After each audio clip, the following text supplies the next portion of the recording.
নমস্কার, আমাদের সঙ্গে এই মুহূর্তে কথা বলছেন গণপ্রজাতন্ত্রী বাংলাদেশ সরকারের প্রধান উপদেষ্টা নোবেলজয়ী মোহাম্মদ ইউনূসের প্রেস সচিব, যিনি পেশায় একজন সাংবাদিকও বটে, শফিকুল আলম। আমরা তার সঙ্গে বাংলাদেশের চলতি পরিস্থিতি নিয়ে কিছু কথা এখন বলবো। মিস্টার আলম, আপনাকে দ্য ওয়ালে অনেক অনেক স্বাগত। আমরা আপনার প্রতি কৃতজ্ঞতা জানাই, ব্যস্ততার মধ্যে আপনি আমাদের সময় দিয়েছেন। যে বিষয়টা নিয়ে এই মুহূর্তে খুব প্রাসঙ্গিক আলোচনা, সেটি হচ্ছে যে বাংলাদেশে আগামীকাল আহ, ভারতের বিদেশ সচিব যাচ্ছেন। তার আগে বাংলাদেশে এবং ভারতে একটা অস্থির পরিস্থিতি তৈরি হয়েছে। ঢাকার রাজপথেও ভারত বিরোধী সভা সমাবেশ আমরা লক্ষ্য করছি, আবার এপারেও আগরতলা, কলকাতা, অন্যান্য ইয়েতেও হচ্ছে। তো আপনারা গোটা বিষয়টিকে কিভাবে দেখছেন? আমরা ওনার ইন্ডিয়ান ফরেন সেক্রেটারির ভিজিটটাকে আমরা ওয়েলকাম জানাচ্ছি। উনি এই ইন্টারিম গভর্নমেন্ট টেক ওভার করার পরে উনি সম্ভবত সবচেয়ে হাইয়েস্ট র্যাঙ্ক অফিসিয়াল যিনি বাংলাদেশ সফর করছেন। তো অবভিয়াসলি আমরা চাবো যে আমাদের সাথে যে এই বন্ধুত্বপূর্ণ সম্পর্ক আছে সেটা আরো সুদৃঢ় হোক, আরো সিমেন্টেড হোক, এবং আমরা যাতে আরো সব বিষয়ে আলাপ করতে পারি। আমাদের যে মিউচুয়াল ইন্টারেস্টে তো অনেক কিছু আছে, আমরা অনেক আমাদের সাথে অনেক অনেক বিষয় আছে, সেগুলো নিয়ে আমরা যেন ভালো একদম সুন্দর পরিবেশে কথাবার্তা হয়। এই সময় একটা গুরুত্বপূর্ণ বিষয় সামনে আছে, সেটি হচ্ছে যে শেখ হাসিনা, যিনি বাংলাদেশের আউটস্টেট প্রেসিডেন্ট, প্রাইম মিনিস্টার, তিনি ভারতে আছেন। তো তার প্রত্যাবর্তনের জন্য একটি আদেশ হয়েছে বাংলাদেশের আন্তর্জাতিক অপরাধ ট্রাইব্যুনাল থেকে। তো এই বিষয়টি এই সফরে কতটা গুরুত্ব পাবে? না, এই বিষয়ে আমি এই স্পেসিফিক এ বিষয়ে আলাপ হবে কিনা আমি বলতে পারছি না, বাট অবভিয়াসলি আমরা আমাদের কিছু লিগাল একটু ফর্মালিটি আছে, সেটা কমপ্লিট করে আমরা শেখ হাসিনাকে এক্সট্রাডিশন চাবো। আমাদের সাথে ইন্ডিয়ার একটা এক্সট্রাডিশন ট্রিটি আছে। তো সে আলোকে আমরা শেখ হাসিনা, যেহেতু উনি ম্যাস মার্ডার, আপনি জানেন, তার নেতৃত্বে হাসিনা একটা ব্রুটাল ডিক্টেটরশিপ চালাচ্ছিলেন, এবং এই জুলাই আগস্টেই 1500-র উপরে লোককে উনি ওনার অর্ডারে খুন হয়েছে। এছাড়া তার আমলে অনেক গুম হয়েছে, হাজার হাজার লোক গুম হয়েছে, এবং অপোজিশন অ্যাক্টিভিস্টদের উপরে উনি 50 লক্ষের উপর অপোজিশন অ্যাক্টিভিস্টের এগেনস্টে উনি ফেক কেস দিয়েছিলেন। প্লাস অনেকগুলো ম্যাসাকার হয়েছে, অনেকগুলো হাজার হাজার এক্সট্রা জুডিশিয়াল কিলিং হয়েছে। তো সেগুলোর আলোকে তাকে আমরা এক্সট্রাডিশনের জন্য আমরা চাবো, কিন্তু তার আগে আমাদের কিছু লিগাল ফর্মালিটিস আছে, সেগুলো করতে হবে। এটা তো লিগাল একটা প্রসিডিউরের ব্যাপার আছে। আমরা যখন কথা বলছি তার কয়েক ঘন্টা পরে লন্ডনে একটি সভাতে ভার্চুয়ালি শেখ হাসিনা ভাষণ দেবেন, এবং আওয়ামী লীগের সভা, এবং সেখানে তাকে পরিচয় করানো হচ্ছে। যে পোস্টার বা ইনভিটেশন সেটা দেখছিলাম, তাতে প্রচার করা হয়েছে যে তিনি গণপ্রজাতন্ত্রী বাংলাদেশ সরকারের প্রধানমন্ত্রী বলেন। তো এই বিষয়টিকে আপনারা কিভাবে দেখেন? তো এটা তো এক ধরনের ডিলিউশনে আছেন। পুরো রিয়ালিটি কি এটা তো বাংলাদেশের জনগণ জানে, পুরো পৃথিবী জানে। এখন উনি যদি ডিলিউশনে ভুগেন, উনি যদি মনে মনে যদি এই ডিলিউশনে ভুগেন, সেটা তো কে আর ইয়ে করবে। কিন্তু আনফরচুনেট যে ইন্ডিয়ার থেকে উনি ওইখানে ইন্ডিয়াতে থেকে উনি এই কাজগুলো করছেন। তো এই ব্যাপারে কি পররাষ্ট্র সচিবের ইয়েতে বৈঠকে কোনো কথা হতে পারে যে ভারত সরকার শেখ হাসিনা? স্পেসিফিক এই বিষয়ে আমি বলতে পারি না। অবশ্যই অনেক আমাদের সাথে ইন্ডিয়ার যে স্বার্থ সম্পর্কিত যে কয়েকটা বিষয় আছে, সবগুলো বিষয়ে আলাপ হবে, কিন্তু স্পেসিফিক কি আলোচনা হবে সেটা আমি এখনই বলতে পারছি না। একটুকু যদি আপনি বলেন যে হঠাৎ করে এরকম একটা অস্থির পরিস্থিতি দুদেশে কেন তৈরি হলো? মানে চিন্ময় কৃষ্ণের গ্রেপ্তার, আইনজীবী হত্যা। হ্যাঁ, বলুন। আমার মনে হয় যে এটা যতটা না অস্থির পরিস্থিতি, তার চেয়ে অস্থির দেখানো হচ্ছে বিশেষ করে ইন্ডিয়ান নিউজ পেপার গুলোতে বা ইন্ডিয়ান মিডিয়াতে। আমরা যেটা একটা দেখছি যে একটা বড় রকমের একটা কমিউনিকেশন গ্যাপ আছে। ইন্ডিয়ান পত্রিকাগুলো, ইন্ডিয়ান টিভি গুলো, তাদের অনেক ডিপ পকেট এত থাকা সত্ত্বেও দেখা যাচ্ছে তারা আসলে বাংলাদেশে লোক পাঠাচ্ছেন না, বাংলাদেশে এসে নিউজ সংগ্রহ করছেন না।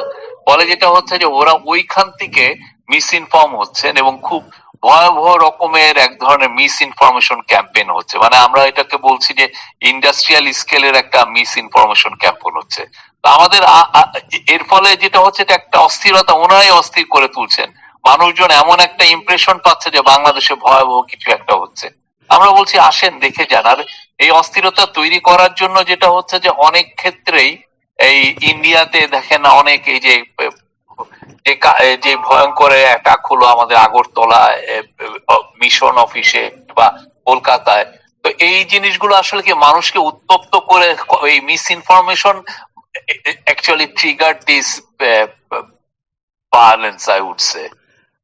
আপনি এই কথা বলছেন তো, কিন্তু এটাও দেখা যাচ্ছে যে মার্কিন যুক্তরাষ্ট্র এবং আরো অনেকগুলি রাষ্ট্র বাংলাদেশে মানবাধিকার হরণ, যেটা তারা হাসিনা সময়ে করেছে, এখনো করছে। এবং সম্প্রতি আমরা দেখলাম যে যুক্তরাজ্য, ব্রিটেন, তারা একটি মানে নির্দেশিকা তাদের ইয়েদের নাগরিকদের জন্য দিয়েছে যে বাংলাদেশে নাশকতামূলক আক্রমণের শিকার হতে পারে নাগরিকেরা, ফলে তারা যেন সতর্ক থাকেন। বিশেষ করে সেই নাগরিকেরা আক্রান্ত হতে পারেন যাদেরকে মনে করা হয় যে তারা ইসলাম বিরোধী। তো পরিস্থিতিটা তো বোধহয় তেমন অনুকূল নয়, যেটা আপনি মানে ভারত। এইটা হচ্ছে স্ট্যান্ডার্ড একটা, আপনি যদি এই যে লাইনটার যেটা কথা বলছেন যে ওদের যে অ্যালার্ট, এটা কিন্তু গত বছরের থেকে এটা নতুন কিছু নতুন। ওরা অ্যালার্টটা আপডেট করেছে হচ্ছে যে বাংলাদেশের পার্বত্য চট্টগ্রামের একটা উত্তপ্ত পরিস্থিতি থেকে এটা ওরা অ্যালার্ট করেছেন। এটা নাথিং টু ডু উইথ এইখানে আমাদের এখানে বাংলাদেশের যে গভর্নমেন্ট আছে সেটা হচ্ছে অ্যাক্টিভিস্ট লেড গভর্নমেন্ট, যারা হিউম্যান রাইটস এর ব্যাপারে সদা সচেতন ছিলেন এবং এটা নিয়ে সারা জীবন কাজ করেছেন। তারা আমাদেরকে একটা পোর্ট্রেয়াল করার চেষ্টা হচ্ছে যে এটা একটা ইসলামিস্ট গভর্নমেন্ট, এটা একটা, এর চেয়ে আর বড় ডাহা মিথ্যা আর কিছু হতে পারে না। তো এই জিনিসগুলো আর ইউএস বা ইউকে তারা কোন স্টেটমেন্ট কি দিয়েছে আমাদের? বরঞ্চ তারা আমাদের সাথে যখন আমরা কথা বলেছি, আমাদের সাথে তাদের মিটিং হয়েছে, তারা ফুল সাপোর্ট জানিয়েছে। আপনি জানেন বাইডেনের সাথে আমাদের চিফ অ্যাডভাইজার প্রফেসর মোহাম্মদ ইউনূসের কথা হয়েছে, উনি বাংলাদেশকে সব সব সমর্থন জানিয়েছেন। ইউকের সিনিয়র অফিসিয়ালদের সাথে কথা হয়েছে, ইউকের অ্যাম্বাসাডার এসে আমাদের চিফ অ্যাডভাইজারের সাথে দেখা করেছেন, তারা তাদের ফুল দে এক্সটেন্ডেড দেয়ার ফুল সাপোর্ট। আমি জানি না আইসোলেটেড ওয়েতে কে কয়জন, কে বা একজন পার্লামেন্টারিয়ান কি বললেন বা ক্যাম্পেইন ট্রেলে ডোনাল্ড ট্রাম্প কি বললেন, সেটা তো ডাজন্ট ম্যাটার অ্যাকচুয়ালি। গভর্নমেন্ট কি বলছেন সেটা আপনারা দেখবেন। এবং আমরা মনে করছি যে ওয়েস্টের সমস্ত গভর্নমেন্টই আমাদের সাথে পুরোপুরি আছেন এবং তারা তাদের ফুল সাপোর্ট আমাদেরকে জানিয়েছেন। আমরা এই জন্যই বলছি যে এগুলো আপনারা ভাবছেন যে অনেক পরিস্থিতি এতই উত্তপ্ত যে সবাই এরকম হচ্ছে, পরিস্থিতি খুবই শান্ত আছে এবং আপনারা এসে একটু দেখে যান যে কতটুকু শান্ত আছে। একটা বিষয় যে চিন্ময় কৃষ্ণ দাস নামে একজন ব্যক্তি, যিনি হিন্দু সাধু, তার গ্রেপ্তার এবং তার জামিন না পাওয়া নিয়ে কিছু প্রশ্ন উঠেছে এবং ফরহাদ মজাহার তো বৈঠকেই বলেছেন, সম্ভবত গতকাল আদালতও এই নিয়ে প্রশ্ন উঠেছে।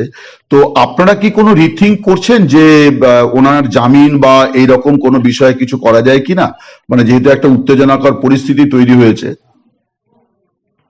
আমাদের একটাই কথা, সেটা হচ্ছে এটা law will take its own course. যেটা লতে যেটা আইনসিদ্ধ যে জিনিসটা হওয়ার সেটা হবে। এই আর ফরহাদ মজার উনি বাংলাদেশের একজন প্রথিতযশা রাইটার, অ্যাক্টিভিস্ট, উনি ওনার কনসার্নটা জানিয়েছেন। আমরা ওয়েলকাম অল এভরি কনসার্ন, আমরা অল ভয়েস কে আমরা ধারণ করি, সব কে আমরা কনসার্ন কে আমরা ওয়েলকাম জানাই।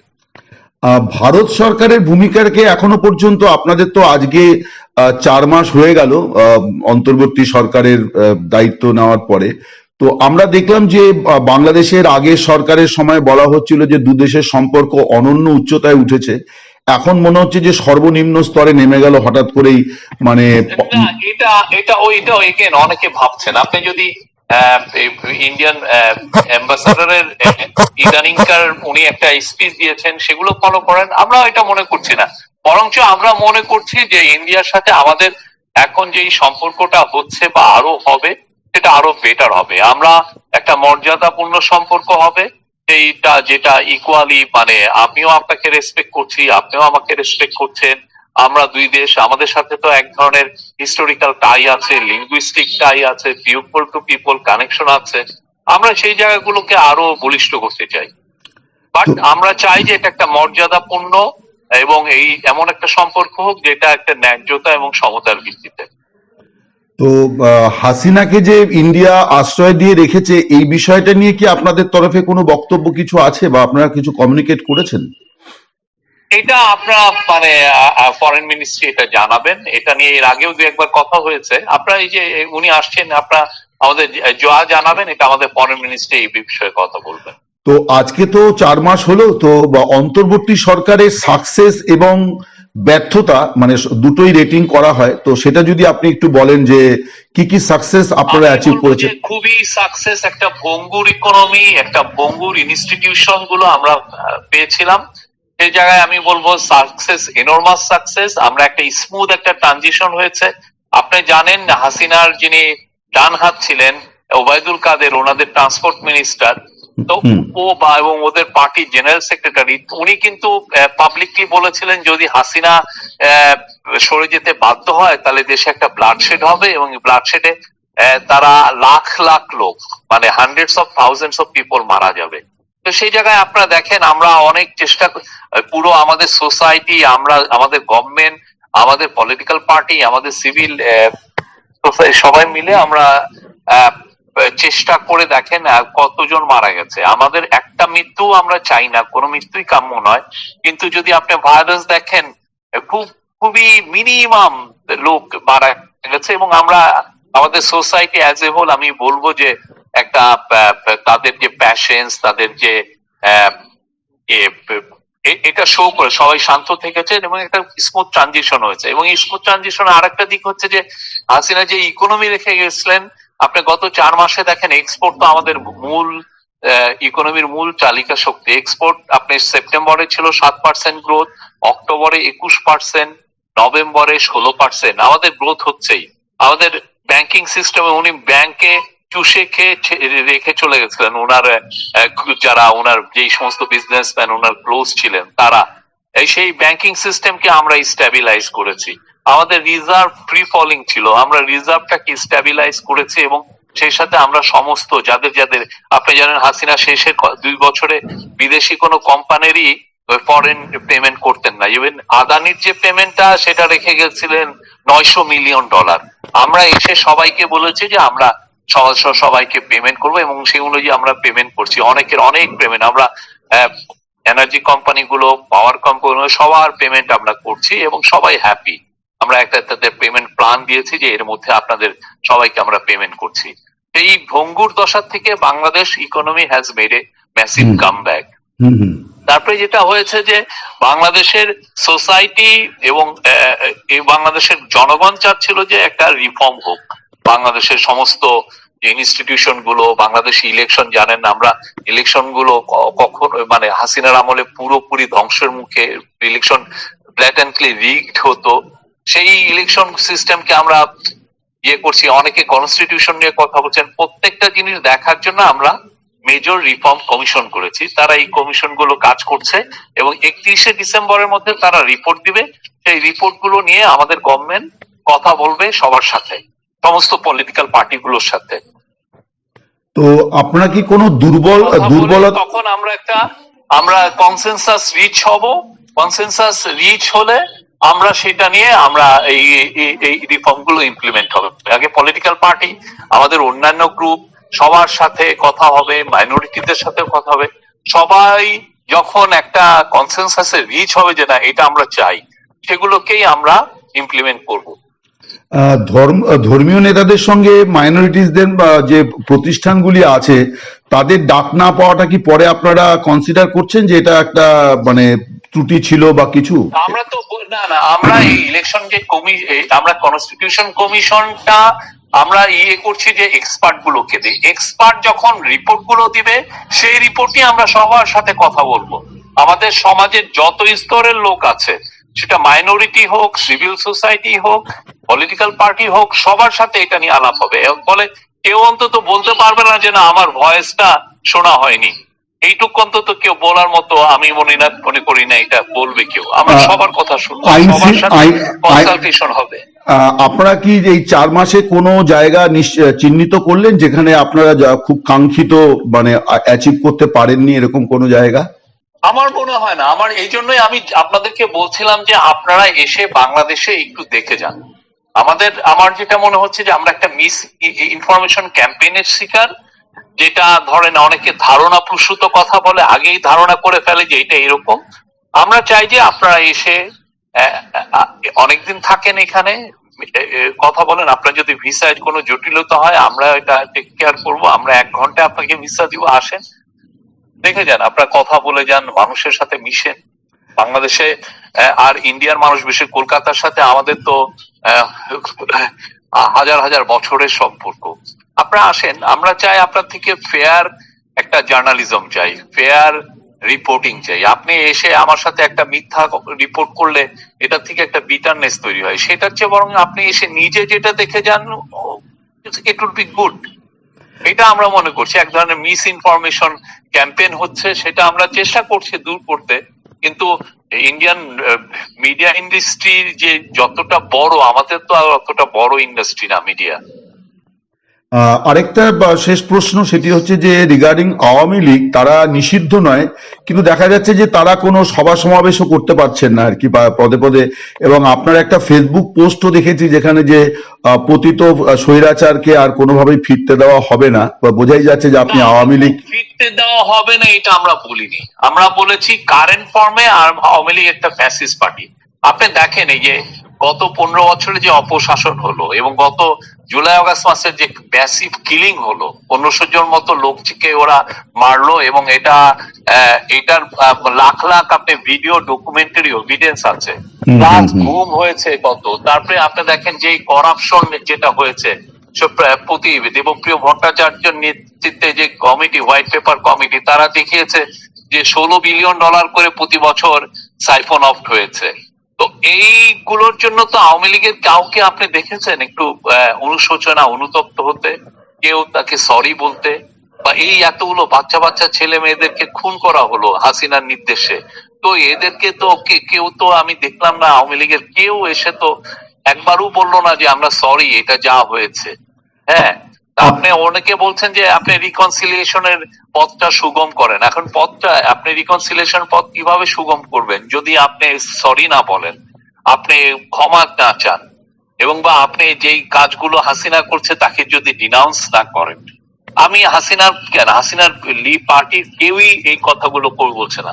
তো আপনি এটার জন্য কোন সোসাইটিতে এদের ট্রায়াল, আর যাদের হাতে রক্ত আছে আমরা অবশ্যই তাদেরকে ট্রায়াল করব, তাদেরকে জাস্টিস এন্ড অ্যাকাউন্টেবিলিটির কাছে আসতেই হবে, তাদেরকে এটা করতেই হবে। এটা আমাদের বাংলাদেশের বৃহত্তর স্বার্থে, বাংলাদেশের এটা ন্যায় বিচারের স্বার্থে। যাদের হাতে ব্লাড আছে তাদেরকে বিচার হবে। এই কিন্তু আমরা তো বলছি না যে আওয়ামী লীগকে আমরা ব্যান করছি। আপনারা কি এইরকমটা বলছেন, মানে পরামর্শ হিসেবেও কি বলছেন যে মাইনাস হাসিনা আওয়ামী লীগ ময়দানে আসতে পারে? এটা তো হাসিনার যারা পার্টি করেন তাদের বিষয়, কিন্তু যারা হাসিনার পার্টিতে যাদের হাতে রক্ত আছে, যারা এই সমস্ত করাপশন এবং কিলিং এ জড়িত, তাদের বিচার হবে। বেশ, আরেকটা প্রশ্ন, -2 বা -4, এটা নিয়েও বাংলাদেশে খুব চর্চা হচ্ছে যে শেখ হাসিনা এখন বিদেশে, তারেক জিয়া বহুদিন ধরে। মাইনাসের মধ্যে আমরা নেই, কোন ধরনের কোন মাইনাস এগুলো ইয়েতে না। আমরা we are working as a facilitator. আমরা যে রিফর্ম কমিশন গুলো করেছি, সেই রিফর্ম কমিশনের মাধ্যমে আমরা মনে করি যে বাংলাদেশের মানুষ তাদের ফিউচার কোর্স অফ অ্যাকশন বেছে নিবে, কিভাবে তারা করবে। আমরা এখানে ফ্যাসিলিটি, আমাদের কোনো পলিটিক্যাল অ্যাম্বিশন নাই। কতদিন মোটামুটি সময় লাগতে পারে এই রিফর্মসটা মানে কার্যকর করতে, মানে একটি কার্যকরী ব্যবস্থা? রিফর্মটা ওই যে কনসালটেশনে, এটা তো অনেক ট্রিকি বিষয়। কনসালটেশনে যতদিন লাগে, যখন একটা কনসেনসাস রিচ হবে, এই কনসেনসাস রিচের উপরে আমরা বুঝবো যে কতদিন রিফর্মটা লাগবে, এবং রিফর্মটা শেষ হলেই আমরা ইলেকশন দিয়ে দিব, দিয়ে আমাদের একটু কি কোনো আনুমানিক আমি বলতে পারছি না, সরি, এই জায়গাটা আমরা টাইম ফ্রেম দিতে পারছি না, বিকজ রিফর্মটা অ্যাকচুয়ালি ডিটারমিন করবে কতদিন লাগবে আমাদের ইলেকশন দিতে। ঠিক, অনেক অনেক ধন্যবাদ আপনাকে সময় দেওয়ার জন্য, অনেক কৃতজ্ঞতা জানাই, ভালো থাকুন এবং আবার থ্যাংক আপনি ইউ অমল দা, আগামী থ্যাংক ইউ ভেরি আপনাকে মাচ। আবার আগামী দিনে সাংবাদিক হিসেবেও ময়দানে পাবো। আপনি বাংলাদেশে আসেন না, আসেন ঘুরে যান। আমি দেখি এটা দেখি। এটা এটা আপনি ভাববেন না যে আমি একটা গিমিক্রি করছি, আপনি আসেন, ভিজিট করে যান। আমরা জি, খুব ওপেন, আমরা ওপেননেস এর চেয়ে বড় জিনিস পৃথিবীতে নাই। না ঠিকই, দেখি আমি সময় সুযোগ পেলে অবশ্যই নিশ্চয়ই যাব। তো আমি হ্যাঁ গিয়েওছি অতীতে, বেশ কয়েকবার আমি গিয়েছি। তো হ্যাঁ হ্যাঁ, আর আসেন, আপনাকে দেখে দেখে যান। সাংবাদিক হিসেবে আরো বেশি আমি আমি অনেক বছর, 30 বছরে 20 বছরে আমি এমপি করছি, আমি আমি এই জন্য সাংবাদিকতা। আপনাকে অভিনন্দন জানাই সাংবাদিক হিসেবে, যে আপনি একটি হ্যাঁ, আন্তর্জাতিক এক্সক্লুসিভও আপনি করলেন। আমার ফেসবুকে কি জড়িত আছেন? ফেসবুকে আমি আমি আপনার কি এটা ফলো করি, তবে আমি হ্যাঁ ওইভাবে ইয়ে নয়। তো আমি গতকালও দেখছিলাম যে আপনি অনেকগুলো বক্তব্য দিয়েছেন নতুন করে। আমি গতকালও দেখছিলাম, আমি একটা পাঠিয়ে দিচ্ছি আপনাকে, তো আপনি ওখান থেকে যদি অ্যাকসেপ্ট করে নেন। আর আপনাকে আবারও অভিনন্দন জানাই যে আপনি তো এই সময়কালের থ্যাংক ইউ। মধ্যে আন্তর্জাতিক স্টোরিটি করেছিলেন, কারণ তখন আমরা সবাই ফলো করছিলাম। তারপরে দেখা গেল যে আপনি খবর করেছেন যে শেখ হাসিনা দেশ ছেড়ে চলে যাচ্ছেন। তো সেটা তো একটা বড় আচ্ছা, খবরও ছিল ওকে, উপমহাদেশে। থ্যাংক ইউ অমল দা, আমি এই যে অনেক লিফটে উঠবো, এসে কেটে যাবে। Thank you. Thank you, thank you, thank you.